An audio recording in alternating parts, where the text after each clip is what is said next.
citizens of the state of Michigan have spoken. It is time to reinvent Michigan. And Michigan's next governor says he is ready to reinvent the state.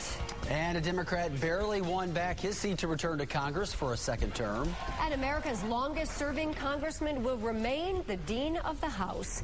Well, a wave of voter discontent sank some Democrats in Michigan and across the nation. Michigan's top 3 spots on the ticket went to the GOP, including the governor's race. And here's a look at the results. Businessman Rick Snyder took 58% of the vote, while Lansing Mayor Verge Bonero ended up with 39%. Now, Snyder got off the ground running, meeting with Governor Granholm this morning.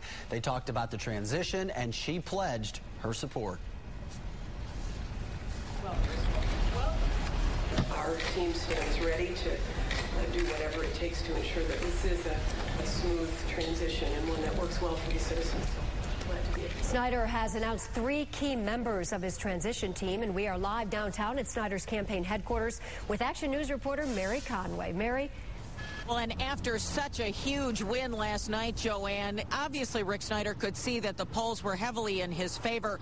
So he wasted no time. He already had 3 key people picked. There's some familiar names that we'll be seeing go back, and he is reaching back into the Engler administration and picking people that have both worked in government as well as the private sector. Well, it's bringing the best people together. They may have public experience, but they also have great private experience. And I think if you look at the 3 individuals we're putting on our team today, they are great representations of that. They were fine, outstanding public servants, and at the same time, they have tremendous private sector experience in a very positive way. Doug's going to handle the overall responsibility. He's chairing the effort.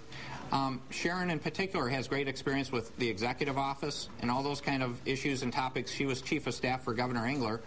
And then Mark Murray was both budget director and treasurer for the state. So in terms of fiscal and financial matters, these are people, you couldn't find better people in the entire state. So I'm very proud to have them on board and excited to work with them.